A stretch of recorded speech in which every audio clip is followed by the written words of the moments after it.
بسم الله الرحمن الرحيم إن الحمد لله نحمده ونستعينه ونستغفره ونعوذ بالله من شرور أنفسنا ومن سيئات أعمالنا من يهده الله فلا مضل له ومن يضلل فلا هادي له وأشهد أن لا إله إلا الله وحده لا شريك له وأشهد أن محمدا عبده ورسوله أما بعد. Comme à notre habitude, donc samedi soir c'est le cours de jurisprudence, en l'occurrence l'explication de Minhaj al-Salikin de Cheikh Abdurrahman al-Sa'di rahimahullah.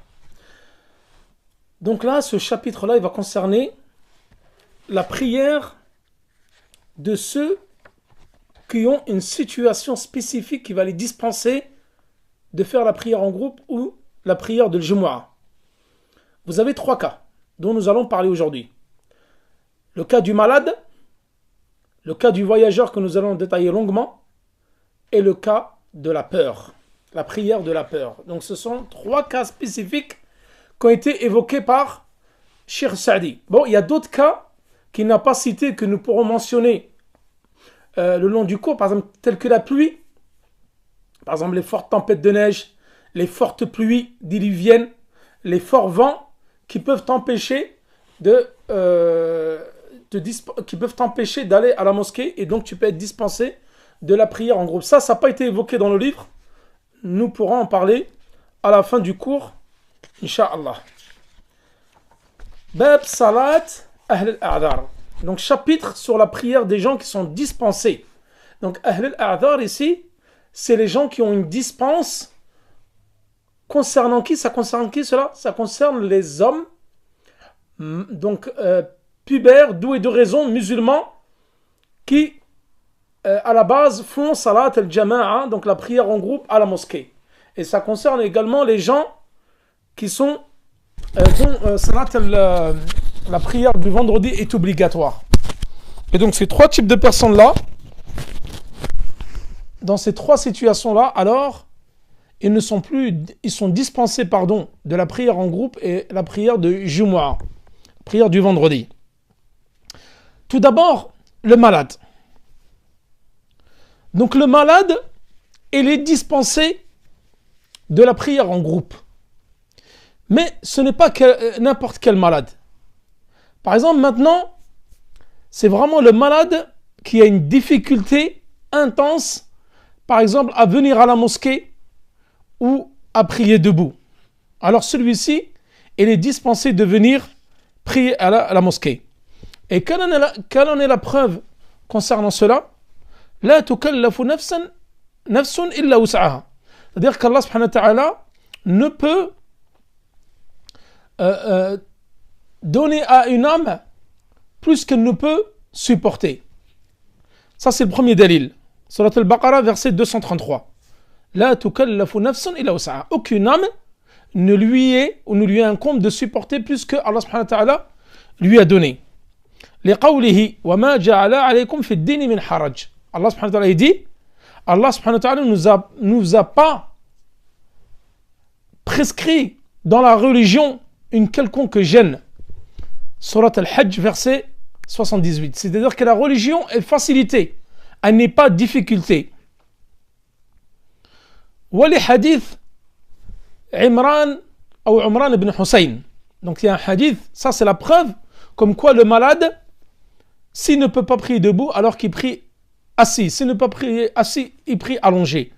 Et ces trois cas de figure-là, c'est-à-dire la prière de la peur, nous allons voir que le prophète sallallahu alayhi wa sallam l'a fait effectuer en groupe. La prière du voyageur et la prière du malade.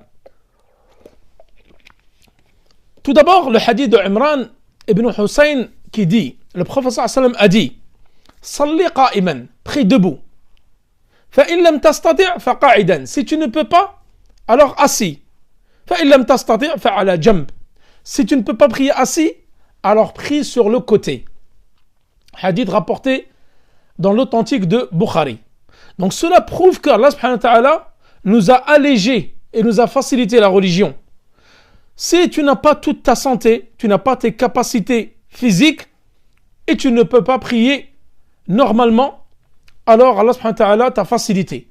Le prophète sallallahu alayhi wa sallam, comme dans le hadith Imran ibn Hussein, te dit, si tu ne peux pas prier debout pour une quelconque raison, alors tu pries assis. Mais ces personnes-là, vous allez me dire, donc ceux-là, ils sont exemptés de l'jama'a. Mais quand même, il y a quand même des personnes qui viennent prier à la mosquée, ils prient par exemple sur une chaise. Ça, c'est une autre situation. Pour l'instant, on parle de Ahl al-A'dhar, c'est-à-dire les gens qui sont exemptés de la prière en groupe et de la prière du Jumu'ah. Le malade qui ne peut pas se tenir debout, mais il peut quand même s'asseoir et peut venir à la mosquée, qu'il le fasse. Cela est toujours mieux pour lui et il a la récompense de 27 degrés et chaque pas qu'il effectue a une hasanat, Allah subhanahu wa ta'ala lui efface un péché et l'élève en degré dans le paradis. Moi je parle de quelqu'un qui est malade, qui ne peut pas bouger de chez lui, donc lui l'achèque, il n'y a aucun doute qu'il est exempté de la prière en groupe et exempté de la prière du vendredi. Ensuite, ici, Cheikh Saadi dit, si il lui est pénible de prier chaque prière à son temps, dû à une très lourde maladie, alors il peut regrouper les prières. C'est-à-dire, al-Dhuhr avec al-Asr, ou al-Maghrib avec al-Isha. Donc le malade qui est vraiment dans une situation extrême, qui a beaucoup de difficultés à prier à l'heure, alors la législation lui a facilité et il peut regrouper le Dhuhr avec le Asr et le Maghrib avec l'Isha. Et ça c'est l'avis de l'Malikiya, les Malikites, Al-Hanabila, les Hanbalites et beaucoup de savants shafi'ites. Quelle en est la preuve de cela? La preuve c'est le hadith de Ibn Abbas qui dit Jama'a Rasulullah sallallahu alayhi wa sallam, c'est-à-dire que le prophète sallallahu alayhi wa sallam a regroupé les prières entre Dhuhr et l'Asr, entre le Maghrib et l'Isha, bil Madina, c'est-à-dire à Médine, sans peur et sans pluie. C'est-à-dire que le prophète sallallahu alayhi wa sallam a regroupé ces prières-là, ces 4 prières-là, donc soit au temps du Dhuhr, soit au temps du Asr, soit au temps du Maghrib, soit au temps du Isha, sans qu'il n'y ait de peur. Donc nous allons voir que dans la prière de la peur, souvent c'était en cas de conflit armé ou lors de bataille, etc.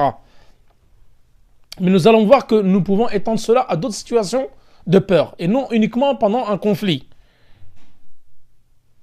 Et que le prophète sallallahu alayhi wa sallam a regroupé ces 4 prières-là sans qu'il y ait la cause de la pluie ni de la peur. Hadith rawahu Muslim, rapporté dans Muslim. Faqila l'Ibn Abbas, ma arada bidhalik, c'est-à-dire qu'on a questionné Ibn Abbas, qu'est-ce que le prophète sallallahu alayhi wa sallam a voulu signifier par cela? Le fait de regrouper ces prières-là sans qu'il y ait un empêchement de la pluie ou de la peur. Il a dit, pour faciliter à sa communauté.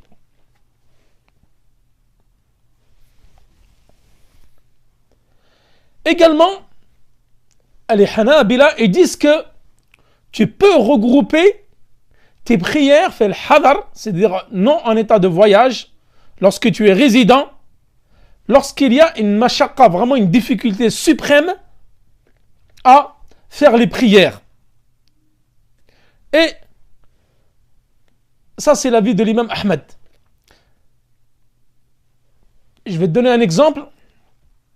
Donc, soit par cause de pluie, par exemple, il y a une très forte tempête de neige, des vents très violents, des pluies diluviennes, et tu ne peux pas sortir de chez toi, te rendre à la mosquée.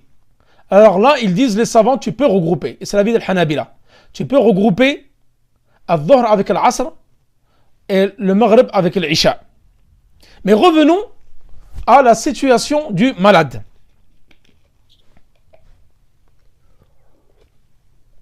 Lorsque la personne ne peut pas se mettre debout, elle se met assise. Comment elle prie assise? Le prophète sallallahu alayhi wa sallam, jalasa, donc d'après le hadith qui a été rapporté par Aïcha, mutarabbi'an, c'est-à-dire qu'il s'est assis sur donc le postérieur et tes pieds, tu les mets comme ça en avant. Comme si tu t'es assis par exemple dans une halaqa de science ou par exemple devant un prof de Coran et tu vas réciter ton Coran. Voilà, c'est-à-dire que tes jambes sont comme ça ouvertes et tu t'assois sur ton postérieur et non sur tes pieds comme tu le fais par exemple pendant le tashahhud. C'est comme ça que le prophète sallallahu alayhi wa sallam s'est assis lorsqu'il était malade et il ne pouvait pas se tenir debout. Donc comme ça, c'est plus reposant pour toi, vu que tu es malade et tu as une difficulté à te mettre debout. Donc tu t'assois comme ça sur le derrière et tes pieds sont devant. Et comme ça, c'est plus confortable pour toi et tu auras plus de concentration dans ta prière. Donc ça, c'est un hadith qui a été rapporté par An-Nasa'i, d'après Aïcha radhiyallahu anha. Maintenant, si tu ne peux pas te mettre assis, alors qu'est-ce qu'il a dit le prophète sallallahu alayhi wa sallam? Tu te mets sur le côté. Donc, ala janb. Là, le prophète sallallahu alayhi wa sallam n'a pas précisé dans ce hadith ala janb. Il y a des savants, ils disent, soit tu te mets sur le côté droit, soit sur le côté gauche. Parce que ce hadith-là, il ne spécifie pas de quel côté. Mais il y a un hadith de Aïcha radhiyallahu anha, que nous avons vu déjà dans les ablutions, comme quoi Aïcha, radhiyallahu anha, elle a rapporté du prophète sallallahu alayhi wa sallam que le prophète sallallahu alayhi wa sallam lui plaisait tout ce qui était de la droite. Kan yu'jibuhu tayammun fi kulli shay. Tout ce qu'il faisait avec la droite, alors il lui plaisait. Il faisait tout avec la droite. Sauf, comme nous l'avons déjà vu, le fait de se laver les parties intimes lorsque tu es toilette. Ça, c'est interdit d'utiliser la main droite. Tu dois utiliser la main gauche. Donc le fait que le prophète sallallahu alayhi wa sallam utilise tout le temps la droite pour rentrer à la mosquée, pour commencer n'importe quoi, pour tenir une chose, pour manger. Donc il commençait toujours par la droite. Donc là, les savants ont déduit que c'est préférable de s'orienter sur le côté droit lorsque tu es malade et tu fais ta prière. Donc lorsque tu es allongé sur ton lit, ton corps doit être en direction de la Qibla. Donc ça, c'est à condition que tu puisses te mettre sur le côté. Donc là, il y a plusieurs situations. Les savants, ils énumèrent 5 situations concernant le malade. Première situation, tu es malade, mais tu arrives quand même à tenir debout avec difficulté. Par exemple, tu peux te tenir sur une canne ou te poser ta main sur un mur. À condition que ça ne soit pas douloureux pour toi. Tu n'y arrives pas, alors tu te mets assis sur une chaise. Une erreur que font beaucoup de gens qui prient, que j'ai constaté, c'est qu'ils restent assis et font takbirat al-ihram assis. Et ça, nous l'avons déjà vu. Takbirat al-ihram, c'est un pilier. Et ce pilier-là, tu dois le faire en étant debout. Et wal qiyam, ici le qiyam ma'al qudra. Nous avons vu que les stations debout avec la capacité, tu dois la faire. C'est un pilier également. Donc takbirat al-ihram, tu dois la faire debout. Si vraiment tu arrives à te mettre debout. Tu as des gens bizarrement, ils arrivent à la mosquée en marchant. Et dès qu'ils rentrent à la mosquée, ils mettent une chaise et s'assoient directement. Alors qu'ils ont la capacité d'être debout. Certes, tu peut-être pas, par exemple, tu as des problèmes de dos, tu ne peux pas rester longtemps debout, mais au moins, fais takbirat al-ihram debout. Car nous avons déjà dit, dans les cours précédents, que la position debout dans takbirat al-ihram, c'est une condition. Nous avons dit, c'est une condition dans le pilier. Donc, toujours la faire debout. À moins que vraiment, maintenant, tu ne peux pas du tout marcher, tu es sur une chaise roulante, là, tu pries assis. La yukallifullahu nafsan illa wus'aha. Fattaqullaha mastata'tum. Comme il a dit le prophète sallallahu alayhi wa sallam, Allah subhanahu wa ta'ala dit fattaqullaha mastata'tum. C'est-à-dire, craignez Allah dans la mesure de vos capacités. Et ça, nous l'avons expliqué dans le hadith, dans l'Arba'in Nawiyya, où le prophète sallallahu alayhi wa sallam dit Ma amartukum bihi, ma nahaytukum anhu fashtanibuh. Ce que je vous ai interdit, éloignez-vous-en, délaissez-le. وما أمرتكم به فافعلوا ما استطعتم فأتوا به ما استطعتم. Ce que je vous ai ordonné de faire, faites-le selon vos capacités. Et rappelez-vous, nous avons dans l'explication de ce hadith que les ordres sont conditionnés par la capacité et les interdictions ne sont pas conditionnées. L'interdiction, tu dois la délaisser formellement, alors que l'obligation, tu la fais en fonction de ta capacité. La femme qui est enceinte, qui ne peut pas jeûner, elle mange. Le voyageur qui ne peut pas jeûner, il peut manger. La personne qui n'a pas les capacités pour sortir la zakat à Pan-Nisab, elle ne sort pas. La personne qui n'a pas les capacités financières et physiques pour faire le hajj, elle ne le fait pas. Allah subhanahu wa ta'ala, il ne nous a pas donné une charge plus lourde qu'on ne peut supporter. Il nous a facilité cette religion et il ne nous l'a pas rendue difficile.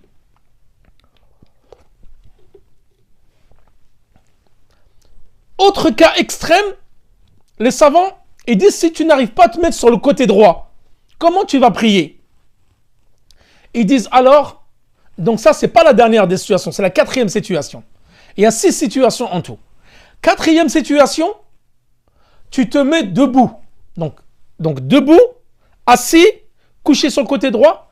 Quatrième situation, tu te mets, sur ton dos. Et tes jambes doivent être en direction de la Qibla. Et non pas ta tête. C'est tes jambes qui doivent être en direction de la Qibla et tu pries de cette façon-là. Si vraiment, par exemple, tu as mal au côté droit, tu es blessé à l'épaule et tu ne peux pas te mettre sur le côté droit, tu ne peux que t'allonger sur ton dos, alors tu peux prier sur ton dos. Ça, c'est la situation, on va dire, un peu extrême, dans le cas où tu ne peux pas prier sur le côté droit. Parce que dans le hadith du Prophète, il dit si tu ne peux pas, sur le côté droit. Mais là, maintenant, si tu ne peux pas sur le côté droit, je fais comment? Craignez Allah dans la mesure de vos capacités. Là, les savants ils disent, par exemple, quelqu'un il est paralysé. Tu ne peux même pas prier allongé. Comment je vais prier? Il a dit, c'est-à-dire, tu inclines simplement ta tête. Tu mets ta tête en direction de la Qibla et tu vas prier seulement avec ta tête. Par exemple, tu vas dire Allahu Akbar. Tu vas bouger ta tête, tu vas lire comme ça. Ensuite, tu inclines un peu ta tête pour le ruku'. Tu te relèves la tête. Ensuite, tu inclines encore un peu plus la tête pour sujoud et comme ça. Jusqu'à que tu aies fini ta prière.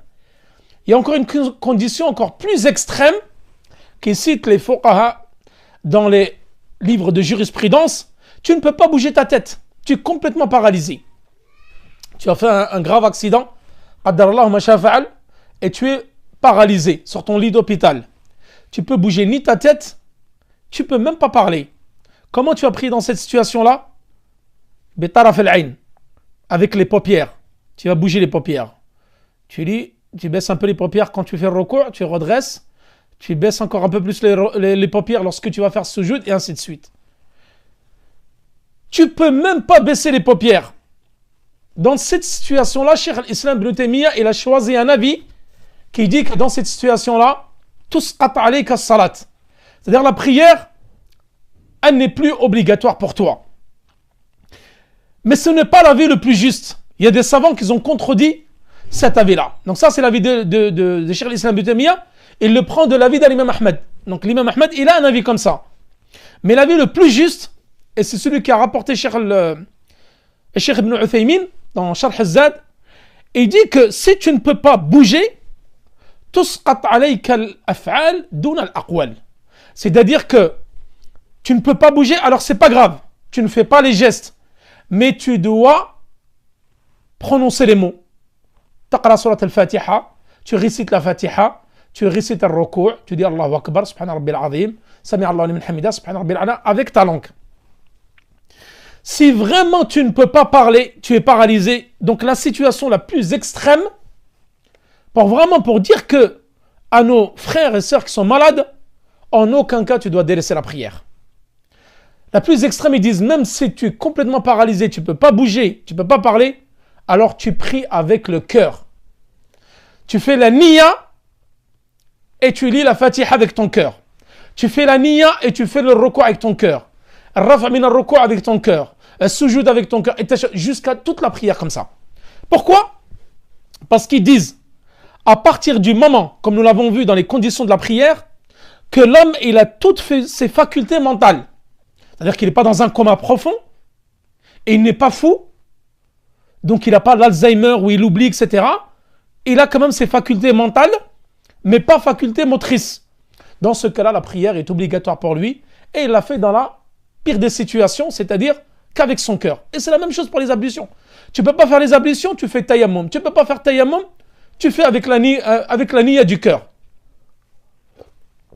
Pour les personnes qui sont complètement paralysées. Pour vous dire que même dans cette situation-là, tu ne dois pas délaisser la prière. Donc Cheikh al-Islam ibn Taymiyyah, lui, voit que dans cette situation-là où tu ne peux même pas bouger les paupières, tu la délaisses. Mais ce n'est pas l'avis le plus juste. Donc voilà concernant la prière du malade. Voilà, donc j'ai essayé vraiment de faire quelque chose de concis, de bref et le plus simple possible.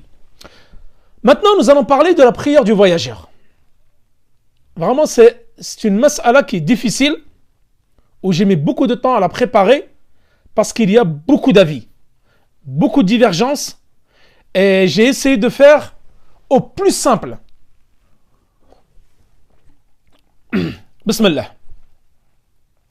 Cheikh Saadi dit ici, وَكَذَا الْمُسَافِرْ لَهُ الْجَمْعِ يَجُوزْ لَهُ الْجَمْعِ. C'est-à-dire que la personne qui est en voyage, alors il lui est permis de, nous allons voir qu'il peut raccourcir, et j'ai oublié, pardon, juste avant de rentrer dans la prière du voyageur, la personne qui est malade a le droit de regrouper les prières, chose que j'avais oublié de citer. Donc la personne qui a une très grande difficulté à prier à l'heure, alors il lui est permis, en cas d'une grave maladie, de regrouper les prières. Dhuhr avec l'Asr, soit à l'heure du Dhuhr, à l'heure du Asr, et le Maghrib ou l'Isha, soit à l'heure du Maghrib, à l'heure du Isha. Mais en aucun cas, le malade raccourcit les prières. Nous allons voir la différence entre le voyageur et le malade. C'est que le malade, il regroupe les prières, mais il ne les raccourcit pas. Alors que le voyageur, il raccourcit les prières, mais il peut les regrouper uniquement pendant le voyage. Ça, c'est une mas'ala où les gens, c'est-à-dire qu'ils mélangent beaucoup de choses. Et moi, je l'ai vu et j'ai pu discuter avec certaines personnes. Pour eux, la prière du voyageur, elle n'est pas claire. Et je peux comprendre cela. Car comme nous allons dire, il y a plus de 20 avis, comme il a dit Cheikh al-Islam ibn Taymiyyah, concernant la prière du voyageur. Plus de 20 aqwal min ahl al-ilm. C'est-à-dire avis des gens de science. Tellement qu'il y a une divergence dans cette mas'ala. Et nous allons voir pourquoi il y a une divergence. Tout d'abord, le raccourcissement. Ensuite, nous allons parler du regroupement. C'est deux choses bien distinctes. Beaucoup de gens, ça c'est parmi les erreurs que certains font, et mélangent regroupement avec raccourcissement. Certains croient que quand tu voyages, alors tu regroupes forcément pendant que tu raccourcis. Ce sont deux choses distinctes. Et nous allons voir dans les cas où tu raccourcis et dans les cas où tu regroupes. Et ce n'est pas systématique, le regroupement des prières. Tout d'abord, les savants posent 4 conditions concernant le fait de raccourcir pendant le voyage. Donc tout d'abord, nous parlons du raccourcissement. Ensuite, nous allons parler du regroupement à la fin du cours, concernant la salade du voyageur.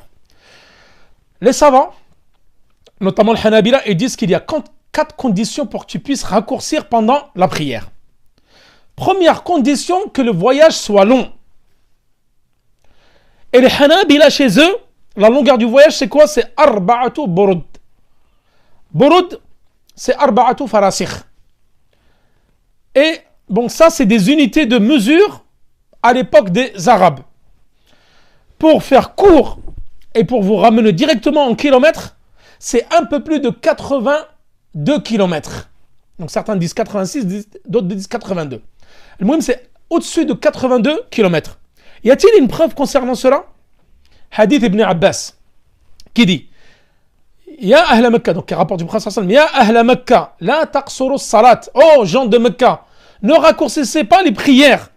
Fi adna min arba'ati burud, en dessous de 4 burud. Donc 4 burud, c'est quoi? C'est 82 kilomètres. Min Mekkata ila Usfan. Usfan, c'est une contrée pas très loin de Mecca. Donc ne raccourcissez pas les prières en dessous de la distance de 4 burud, c'est-à-dire un peu plus de 82 km entre Mecca et Usfan. Donc ça, c'est un hadith qui, au niveau de l'authentification, il est mitigé. Certains l'ont rendu faible, d'autres authentiques. Cheikh al-Islam ibn Taymiyyah, lui, il dit que tatwil al-safar wa qasrihi, c'est-à-dire le fait de le rallongement du voyage ou le raccourcissement, la yuhaddu bimasafa, c'est-à-dire qu'on ne délimite pas le voyage avec une longueur. Wa innama yuhaddadu bil urf, c'est-à-dire, je m'explique. Cheikh al-Islam ibn Taymiyyah, vous allez voir qu'il y a beaucoup d'avis concernant le voyage. L'histoire des 4 jours, des 21 prières, l'histoire de 80 km au-dessus, Lui, l'avis de Cheikh Islam Ibn Taymiyyah, il dit qu'il n'y a pas de distance précise concernant le fait de raccourcir les prières lors du voyage. Et tu peux faire un voyage comme étant court, comme tu peux faire un voyage comme étant long. Cela revient au urf. Parce qu'ils disent que les savants, Allah subhanahu wa ta'ala n'a pas délimité le voyage dans le verset du Coran. Et il n'a pas délimité le nombre de jours également dans la sunna. Donc cela revient au urf. L'urf c'est quoi? C'est les traditions. Et ça vous allez voir que dans l'explication de Minhaj Salikin, beaucoup de fois, comme dans les mariages, etc., nous allons voir, ça revient au urf. L'urf, ça c'est les coutumes de chaque peuple. Parce que d'un pays à l'autre, d'une région à l'autre, d'un continent à l'autre, chacun n'a pas la même notion du voyage. Peut-être que dans le désert, un voyage 40 km, c'est un voyage à dos de chameau. D'autres, maintenant, tu vas prendre ta voiture, tu vas rouler 1 heure. Dans certains pays, ils vont dire ça, c'est pas un voyage. D'autres vont te dire, tu vas prendre l'avion, de Paris à Lyon, tu en as pour 1 heure. Ils vont dire, non, ça, c'est pas un voyage. Il n'y a pas eu de fatigue, il n'y a pas eu de mashaqqa. Donc ça revient au urf, les coutumes de chacun, et de chaque pays, de chaque continent. Ça, c'est l'avis de Cheikh al-Islam ibn Taymiyyah. Mais nous allons voir qu'il y a d'autres avis, concernant même chez l'imam Ahmed.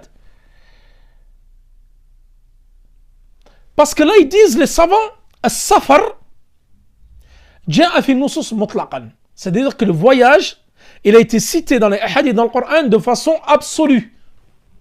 Et il n'a pas été délimité ni par le temps, ni par la distance. Abu Hanifa, l'un des imams des 4 écoles, le premier imam, et Cheikh al-Islam ibn Taymiyyah, et beaucoup de savants, disent qu'il n'est pas obligatoire que le voyage soit mubah, permis. Ça, c'est la deuxième condition que les savants ont donnée concernant le raccourcissement des prières en voyage. Que le voyage soit mubah, permis. Car il y a des savants qui disent que si le voyage, il est interdit, alors tu ne dois pas raccourcir les prières. Qu'est-ce que le voyage interdit? Les types de voyages sont au nombre de 5. Il y a le voyage obligatoire, tel que le voyage pour accomplir la umrah et le hajj. Ça, c'est un voyage qui est obligatoire. Tu as le voyage qui est mustahab. Par exemple, voyager pour aller visiter ta famille. Ça, c'est recommandé. Tu as le voyage qui est mubah. C'est-à-dire aller dans un pays pour faire du tourisme ou pour faire du commerce ou autre. Ça, c'est un voyage qui est permis. Maintenant, tu as le voyage qui est makrouh, qui est détestable. Et tu as le voyage qui est interdit. C'est le voyage dans lequel tu vas commettre des actes répréhensibles, des interdits. Tu voyages par exemple dans un pays pour faire de la fornication, al-iyadu billah. Tu voyages dans un pays pour aller consommer de l'alcool. Tu voyages dans un pays pour aller jouer aux jeux de hasard, au casino et autres. Donc tu vas pour commettre des grands péchés. Donc certains savants disent que, vu que raccourcir la prière c'est une rukhsa, c'est une facilité qu'Allah a donnée. Et toi tu utilises ce voyage pour commettre des interdits. Donc le fait que tu fasses rukhsa, cela, donc tu utilises une facilité pour commettre des interdits. Alors ne devons pas te faciliter ce voyage avec des choses facilitées dans l'islam. Donc ça c'est l'avis de certains savants. Mais l'avis de Abu Hanifa, Cheikh al-Islam ibn Taymiyyah et beaucoup de savants disent que ce n'est pas une condition que le voyage soit permis pour raccourcir les prières. C'est-à-dire même si tu voyages dans un voyage qui est interdit pour aller commettre des actes répréhensibles, des actes interdits, tu peux raccourcir. Pourquoi? Excusez-moi, je bois de l'eau depuis tout à l'heure parce que j'ai des brûlures d'estomac. Car le prophète sallallahu alayhi wa sallam, lorsqu'il a parlé du voyage, à aucun moment il a parlé de voyage interdit ou mubah. Donc il ne l'a pas spécifié. Safar dona safar. C'est-à-dire qu'il n'a pas dit spécifiquement tel voyage tu raccourcis et un autre voyage qui est non recommandé et interdit, alors tu raccourcis pas. Le prophète sallallahu alayhi wa sallam ne l'a pas spécifié. C'est pour ça qu'Abu Hanifa, wa Cheikh al-Islam et kathir min al-ulama, beaucoup de savants, disent que ce n'est pas une condition pour raccourcir la prière. Même si tu voyages dans l'interdit, tu peux raccourcir tes prières. Ensuite, troisième condition pour le raccourcissement de la prière, je vais essayer de faire pas trop long. C'est-à-dire que tu dois t'éloigner des habitations. À partir de quand tu commences à raccourcir? Maintenant, par exemple, je quitte ma ville. J'habite à Lyon. Je vais me rendre à Paris. À partir de quand je vais commencer à raccourcir et regrouper mes prières? Tu pars de Lyon, que ce soit en TGV, en avion, en voiture, en bus, et tu veux te rendre à Paris. Dès que tu quittes les habitations de Lyon, c'est-à-dire que tu ne vois plus les habitations, donc... Bon, à Paris, c'est difficile, parce que si tu quittes Paris, de n'importe quel arrondissement ou département, Paris, toute la couronne, la petite, la grande couronne, il y a des habitations tout le temps. Donc tu dois attendre de sortir de la grande couronne et rentrer dans la campagne. Dès que tu es dans la campagne, tu ne vois plus les habitations, là tu commences à raccourcir. Donc ça, pour les grandes capitales, il faut attendre de sortir carrément. Il y a des savants qui disent que si tu prends l'avion, à partir du moment que tu arrives à l'aéroport, ça y est, tu es considéré comme voyageur et tu peux raccourcir déjà même dans l'aéroport. Raccourcir et regrouper. Tu habites dans une petite ville, dès que tu sors de la ville, c'est la campagne, tu commences à raccourcir et regrouper. Ça, c'est la troisième condition. Donc, Cheikh al-Islam ibn Taymiyyah, lui, il a choisi que tout ce qui s'appelle voyage, qu'il soit long ou court, et qui ne soit pas délimité par une distance, alors qu'il soit permis ou interdit, ça s'appelle un voyage. Tout ce qui s'appelle voyage, dans la coutume des gens, qu'il soit long ou court, délimité par une distance ou pas, long ou court, je ne parle pas de la distance, mais je parle de la durée du voyage. Distance courte ou longue, interdit ou autorisé, Cheikh al-Islam ibn Taymiyyah dit ça s'appelle un voyage. Comme je vous ai dit, ça revient aux coutumes des gens. Peut-être qu'en Chine, pour eux, voyager, c'est 4 heures en train. C'est une journée en voiture. En France, peut-être voyager, tu prends ta voiture, tu roules 1h30, ben tu es en voyage. Également, une autre mas'ala qui est importante, c'est le fait, quand tu es en voyage, de prier les prières 4. Ça, c'est une karaha. C'est un acte détestable. Les savants disent que c'est détestable de rallonger tes prières, qu'à la base, pendant le voyage, tu dois raccourcir tes prières. C'est une permission qu'Allah subhanahu wa ta'ala vous a donnée et qui est une sadaqa qu'Allah subhanahu wa ta'ala tasaddaqa biha, c'est-à-dire qu'il nous a fait une aumône. Alors, il a dit accepter d'Allah subhanahu wa ta'ala cette aumône qui est le fait de pouvoir raccourcir les prières pendant le voyage.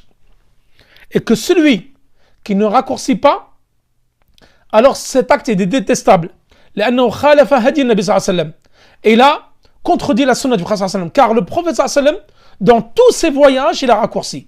Et les sahaba ont dit, nous ne connaissions aucun des voyages du prophète sallallahu alayhi wa sallam pendant toutes les expéditions qu'il a faites, où il n'a pas raccourci ses prières. Donc ça, c'est un point important. Il y a des gens, même quand ils sont en voyage, ils ne raccourcissent pas. Et ça, c'est un acte détestable. Donc, tu dois raccourcir tes prières pendant que tu es en voyage.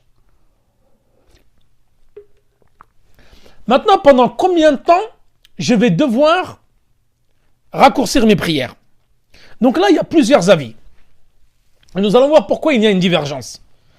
L'avis le plus communément répandu dans les 3 madhahib, c'est que celui qui fait l'intention de rester plus de 4 jours dans une ville, un pays, une région, alors il ne doit plus raccourcir. C'est l'équivalent de au-dessus de 20 prières. À la 21e prière, tu arrêtes de raccourcir. Tu es sorti de chez toi avant le Dhuhr, un lundi par exemple. Et tu vas, je vais vous donner un exemple. Le meilleur exemple, c'est quand tu viens en Umrah. Quand tu viens en Umrah, vous voyez bien que les gens, regardez, ce que je trouve des fois contradictoire chez certaines personnes, c'est que lorsqu'ils vont dans un autre pays ou dans leur pays par exemple respectif, s'ils sont originaires du Maghreb, d'Afrique ou autre, il va vouloir raccourcir tout le temps. Mais quand il vient à Médine et à Mecca, il ne raccourcit pas, vu qu'il prie toutes les prières avec l'imam. Donc là, comment expliquer cela? Si tu sais que tu vas partir en Umrah, tu restes plus de 4 jours. Là, tu ne raccourcis plus tes prières. Tes prières, tu ne les raccourcis que les 4 premiers jours. Et ça, c'est à condition que tu pries seul à l'hôtel. Si tu pries avec l'imam, tu ne dois pas raccourcir ta prière. tu dois prier avec l'imam. L'imam a été fait pour que tu le suives. S'il prie Dhuhr 4, tu dois prier 4. S'il prie l'Asr 4, tu dois prier 4. Et ainsi de suite. Donc tu ne raccourcis pas les prières derrière l'imam. Mais si par exemple pour une raison quelconque, tu t'es endormi, tu as loupé une prière, tu n'as pas pu te rendre à la mosquée, là tu pries à l'hôtel et tu raccourcis. Les 4 premiers jours, donc, le jour de ton voyage inclus. Mais lorsque tu as passé ces 4 jours-là, au bout de la 21e prière, ça y est. Ça, c'est l'avis le plus communément répandu, que tu ne dois plus raccourcir tes prières, tu dois prier normalement.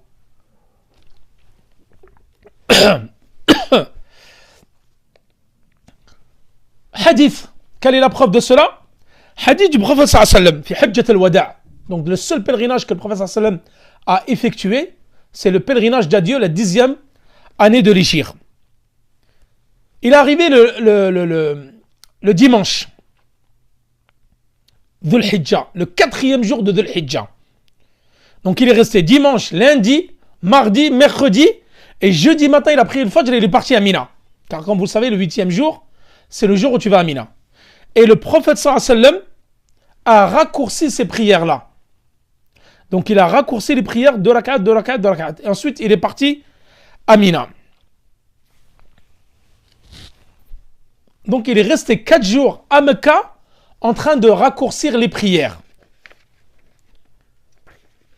Parce que le prophète sallallahu alayhi wa sallam, lorsqu'il est parti au Hajj, il savait qu'il allait rester plus de 4 jours. Donc là, les savants ils disent que lorsque tu vas dans un pays, et tu sais combien de jours tu vas rester, parce qu'il y a, là où il y a divergence, c'est ceux qui utilisent le hadith du prophète sallallahu alayhi wa sallam lorsqu'il est parti à Tabouk. Donc là, nous allons déjà exposer les avis. Après, je vais vous parler de l'histoire de Tabouk et l'histoire de Am al-Fath, la 8e année de l'Hijr, lorsque le prophète sallallahu alayhi wa sallam est allé à la conquête de Mecca. C'est la conquête de Mecca, et ensuite l'année de Tabouk, la bataille de Tabouk. Tout ça, nous allons le détailler dans la biographie du prophète sallallahu alayhi wa sallam. Où, à Tabouk, il a raccourci pendant 10 jours. Et Fath Mecca, il a raccourci pendant 19 jours. Donc certains utilisent cet avis-là comme quoi tu peux raccourcir au-dessus de 4 jours. Donc les savants, ils ont répliqué à ceux qui disent que tu peux raccourcir plus de 4 jours en disant que le prophète sallallahu alayhi wa sallam, lorsqu'il est parti à Tabouk, tout d'abord, il ne savait pas combien de temps il allait rester. Alors que toi, pour raccourcir, tu dois connaître. Quand tu vas, par exemple, dans ton pays, si tu es, par exemple, du Maghreb ou d'Afrique ou autre, et si tu viens en Umrah, tu sais combien de temps tu viens en voyage. Généralement, tu achètes un billet aller-retour. Tu vas dans une ville, tu sais combien de temps tu vas rester. Si tu dépasses 4 jours, tu commences à rallonger tes prières. Moins de 4 jours, tu raccourcis. Ghazwat Tabouk, les savants ils disent que le prophète ne savait pas combien de temps il allait rester. C'est-à-dire, c'est-à-dire qu'il n'avait pas l'intention de rester 10 jours. Et il était occupé par le jihad contre les polythéistes. Fath Mecca, ils donnent la même raison. Les savants donnent la même raison. Ils disent qu'en fin de compte, le prophète était occupé par l'ouverture de Mecca, la conquête de Mecca. Fath Mecca, c'est la conquête de Mecca pour établir les bases solides de l'islam et pour détruire les bases du polythéisme.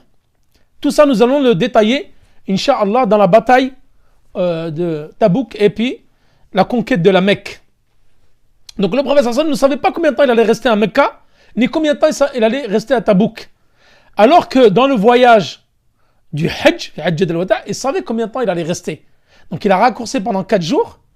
Ensuite, il est parti à Mina.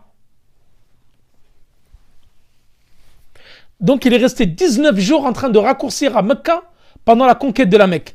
Et 10 jours à Tabouk en train de raccourcir à Tabouk. Ça, c'est concernant le raccourcissement. Donc il y a un avis également de Al-Hanabila qui disent que donc si tu décides de rester plus de 4 jours, alors tu ne raccourcis plus. Et les Shafi'ites disent exactement le même avis. Si tu as l'intention de rester plus de 4 jours dans un pays, une ville, une contrée, alors tu ne raccourcis pas. L'avis de l'Ahnaf, les Hanafites, eux, ils disent que si tu as l'intention de rester plus de 15 jours, eux, ils énumèrent le nombre de 15 jours pour pouvoir faire tes prières correctement. C'est-à-dire, en dessous de 15 jours, tu raccourcis. Ça, c'est l'avis des Hanafiya, mais c'est un avis qui est minoritaire. Donc voilà, j'ai essayé de vous simplifier au maximum pour pas trop rentrer dans les divergences et autres. Donc pourquoi cette question elle est délicate sur la prière du voyageur? Parce que les savants disent qu'il y a plus de 20 aqwal, dont Cheikh al-Islam Ibn Taymiyyah, il y a plus de 20 paroles des gens de science concernant la prière du voyageur. Et pour faire simple, et c'est l'avis que je vous ai donné des Hanabila, et c'est l'avis de l'imam Ahmed et de Shafi'iyya, qui disent que au-dessus de 4 jours, tu arrêtes de raccourcir, c'est-à-dire la 21e prière. Et la distance pour pouvoir raccourcir, c'est 21, c'est 82 km. Maintenant, en ce qui concerne al-jam', donc là vous avez le raccourcissement, il y a une autre mas'ala qui s'appelle le regroupement. Ce sont deux choses distinctes. L'un n'est pas systématique avec l'autre. Le malade, il regroupe les prières, mais il ne raccourcit pas. Dans une situation extrême. Au cas où c'est une grande difficulté pour pouvoir faire sa prière en son temps. Donc là, al-jam' fi safar, comment tu regroupes les prières? Tu regroupes le dhuhr avec le dhuhr, al-dhuhrayn. Et tu regroupes al-isha'ayn, c'est-à-dire al-maghrib avec al-isha. Soit au temps du dhuhr, soit au temps du maghrib, au temps du asr, pardon. Et la prière du maghrib, tu la regroupes avec l'isha, soit au temps du maghrib, soit au temps du isha. Il y a des savants qui disent, ça nous allons citer un hadith, que le regroupement se fait uniquement pendant le voyage. Ça, c'est une chose que beaucoup de gens n'ont pas compris. Par exemple, je pars de Paris et je vais à Lyon. Je sors de Paris, je commence à raccourcir mes prières. Je fais dhuhr avec l'asr. Arrivé au Maghreb, bon, les journées sont courtes en hiver. Donc on dit que par exemple, tu es arrivé au Maghreb, l'Isha, tu raccourcis. Tu es arrivé à Lyon. Tu as décidé de rester 4 jours. Donc là, tu vas pouvoir raccourcir tes prières. Si tu n'es, parce que tu es dispensé de la prière à la mosquée, mais c'est toujours mieux de la faire à la mosquée. Tu as la récompense. Mais si tu ne vas pas à la mosquée parce que tu es voyageur, la haraj. Tu n'as pas de péché concernant cela, mais c'est toujours mieux de la faire à la mosquée. Donc là, tu peux prier chez toi et tu raccourcis ta prière. Mais là, tu ne regroupes pas. Le regroupement, tu le fais uniquement pendant le voyage. Tu pars de Paris, tu pars à Mecca, en Umrah. Pendant le voyage, tu es dans l'avion, ou à l'aéroport, là, tu peux regrouper. À Roissy, jusqu'à ce que tu arrives à Jeddah. Tu peux regrouper les prières. Et une fois arrivé en Arabie Saoudite, là, l'avis majoritaire disent que tu ne regroupes plus les prières. Tu raccourcis, mais tu ne regroupes pas. Les hadiths Ibn Omar. كان النبي صلى الله عليه وسلم يجمع بين المغرب والعشاء إذا جد به السير. رواه البخاري ومسلم. Ibn Omar il rapporte que le prophète صلى الله عليه وسلم regroupait les prières entre le maghrib et l'isha إذا جد به السير, c'est-à-dire lorsqu'il était en voyage. Bien distinguer le mot voyage et lorsque tu arrives et tu es encore en état de voyage, parce que c'est ça qui prête à confusion. C'est que les deux, tu es en état de voyage. Maintenant, par exemple, je fais un voyage de 4 heures et je reste 3 jours dans une ville. Je suis voyageur, c'est vrai. Mais je ne suis plus en train d'effectuer le voyage. C'est-à-dire en train d'effectuer le voyage, là, tu raccourcis et tu regroupes. Mais arrivé au point B, tu es en état de voyage, tu es raccourci, mais tu ne regroupes plus. Mais il y a un deuxième avis, al-qawl al-thani, parce qu'il y a une divergence concernant ce point-là, cette mas'ala-là. Il y a juz al-jam' lil-musafir, sawa kan nazilan am sa'iran. C'est-à-dire qu'il est permis aux voyageurs qui soient arrivés à destination ou pendant son voyage qu'ils raccourcissent et qu'ils regroupent les prières. Il lui est permis.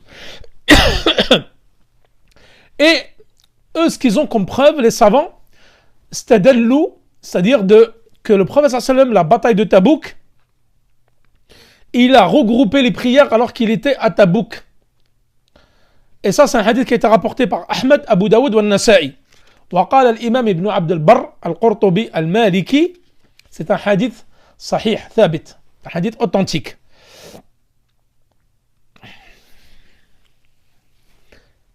également, eux, ils s'appuient sur un hadith qui est plus général, qui disent, d'après Ibn Abbas, que le prophète sallam, il a regroupé entre Dhuhr et l'Asr, et le Maghrib et l'Isha à Médine, sans pluie ni peur. Hadith rawahu Muslim. Donc là, mais ce n'est pas l'avis majoritaire.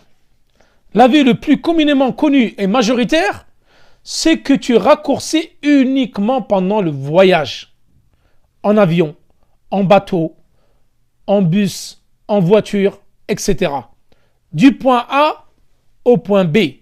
Lorsque tu arrives au point B, dans ton pays, au Umrah, Hajj, autre, dans un pays que tu veux visiter, là tu raccourcis délai de 4 jours, mais tu ne regroupes pas. Mais celui qui regroupe la baisse, nous n'allons pas dire que c'est interdit. Il y a un avis qui dit que tu peux regrouper, mais ce n'est pas l'avis majoritaire. Donc voilà concernant l'avis du voyageur, parce que là le cours il commence à être long et je voulais parler, pour finir un petit peu sur la prière de la peur, pour finir la prière, pour ne pas trop rallonger le cours. Donc vraiment j'ai essayé de le résumer au maximum pour ne pas ramener de la confusion et de la longueur dans le cours et après ça va vous embrouiller plus qu'autre chose. Donc au-dessus de 82 km, tu as l'intention de voyager pour un voyage de moins de 4 jours, tu raccourcis et tu regroupes pendant ton voyage. Au-dessus de 4 jours, tu ne regroupes pas et tu ne raccourcis pas. Voilà pour faire vraiment de façon très très simple. Maintenant, donc il y a d'autres situations également où tu peux également regrouper. Nous avons dit pendant le matar, c'est-à-dire pendant les fortes pluies diluviennes, tu ne peux pas sortir de chez toi. Alors là, tu peux regrouper les prières à la maison. Donc là, on parle de regroupement et non de raccourcissement. Tu ne raccourcis pas, tu regroupes. Et également pendant, par exemple, fortes tempêtes de neige, des forts vents, du verglas, etc. Des situations météorologiques extrêmes qu'il faut que tu ne peux pas sortir de chez toi, tu ne peux pas aller à la mosquée. Donc là, tu peux regrouper les prières chez toi. Salat al-Khawf, la prière de la peur, qui est la troisième situation qui est exempt, par exemple, de Salat Ahl al-A'dar. Par exemple, tu ne vas pas la faire comme tu la ferais d'habitude, sachant que le prophète sallam l'a faite en groupe. Salat al-Khawf, il est permis de prier la prière de la peur comme l'a fait le prophète sallam. Et nous allons voir qu'il l'a fait de différentes façons. Première, celle de hadith Salih ibn Khawwat, qui rapporte du prophète sallam, qui dit qu'un jour le prophète sallam, la bataille des lambeaux, donc pendant la bataille des lambeaux, en ces termes. Donc c'est la bataille qui a eu lieu l'année 5 de l'Hégire. Nous allons parler ça en détail dans la biographie du prophète sallam. Il dit, un groupe se mit en rang pour prier avec le prophète sallam. Donc la prière de la peur, donc tu peux la faire en groupe et tu peux la prier seul aussi, comme nous allons voir après.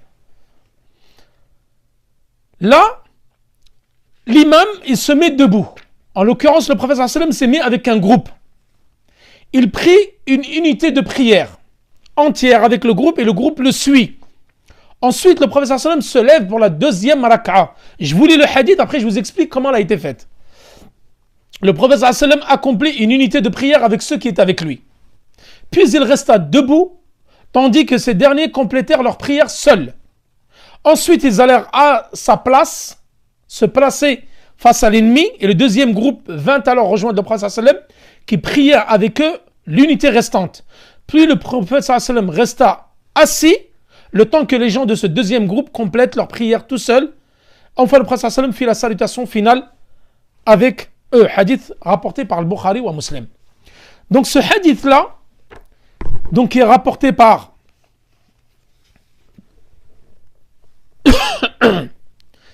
Salih ibn Khawwat. L'imam, maintenant vous avez une situation de peur. L'imam se met debout. Il y a un groupe qui vient, tel que fut la bataille avec le prophète sallam, Al-Riqa'. Il s'est mis debout.